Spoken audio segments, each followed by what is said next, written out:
Get ready. 10 seconds. 5 seconds. Start.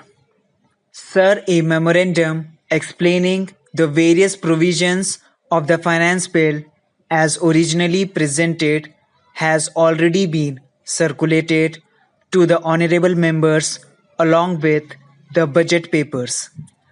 The few changes since made in the bill by the Lok Sabha at the instance of the government are of a minor character. These changes, which are the result of a careful examination of the various suggestions made by the honorable members of both the houses and representations received from outside, are intended mainly to remove hardship in certain special types of cases. The reasons for making them have already been explained in the Lok Sabha. I do not therefore intend to weary the House with an elaborate explanation of the several clauses of the bill as passed by the Lok Sabha, but shall confine myself to explaining the structure of the bill in general terms. Dealing first with direct taxes, the provisions of the bill are in two parts. One part deal with modifications in rates of taxes. In this category are three provisions. One relates to personal taxes, in which small increases have been made for incomes over rupees 70,000. Another change is a modification in the scheme of corporation taxes.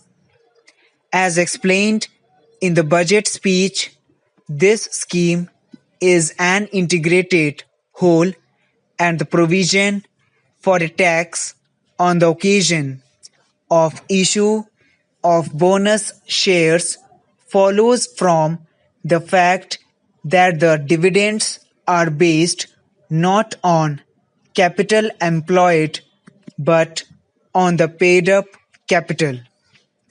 If therefore the base is widened by the issue of bonus shares and consequently the super tax payable is reduced on that account, it is only reasonable that a small tax should be charged on the occasion of the issue of the bonus shares themselves. The tax is not on the shareholder but on the company. The third provision relates to taxes on registered firms. The justification for this tax is to levy a small charge for the benefits that accrue to partners on account of their corporate functioning.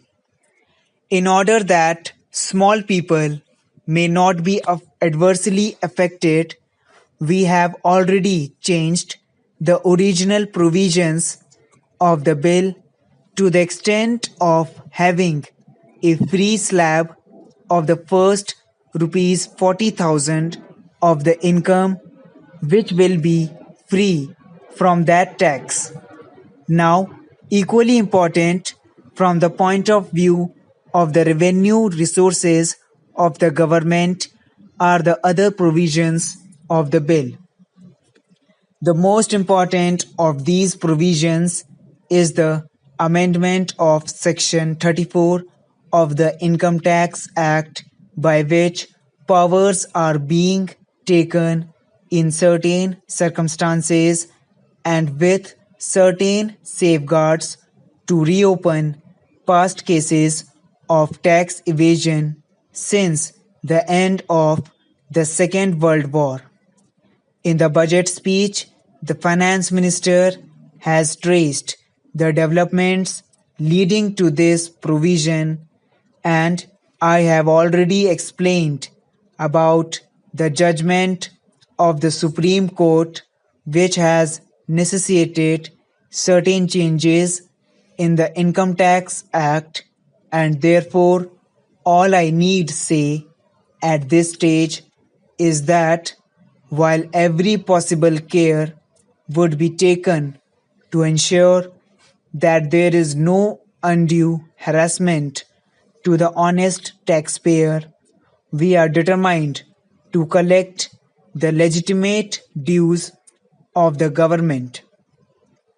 As I have often said before, it is our intention not to collect a rupee more and equally not to collect a rupee less.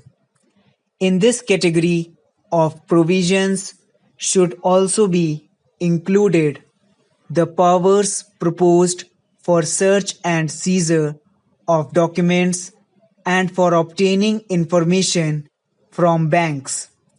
The tax on legal tax avoidance, by which Hindu undivided families create partitions, whole or partial, on paper and then function as registered firms.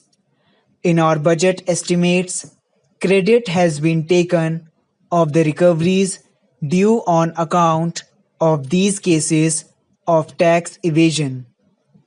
In exercises only, three major proposals have been made. These are an additional duty of 6 paise per square meter on all categories of cotton fabrics except coarse dhotis and saris, a new duty of 6 paise on vegetable non-essential oils, a duty of 25 paise per gallon on diesel and vaporizing oil, and of 15 paise per gallon on industrial fuel oils. The duties on diesel and fuel oils are really not on fresh imports. They are mainly in substitution of import duties of about an equal order, the revenue from which is being lost by total replacement of imports by indigenous production at the new refineries in Bombay. The House would be aware that since these proposals were first announced on the 20th February 1956, we have reduced the duty on cotton and seed oil to one half, namely from 6 paise to 3 paise per lbs, by way of a substantial incentive to the better and greater utilization of cotton seed, a considerable proportion of the oil content of which is now being wasted in the country. In regard to the duty on diseased oil, some anxiety has been expressed about its effect on the agriculturists. We are not satisfied that there is any need for relief.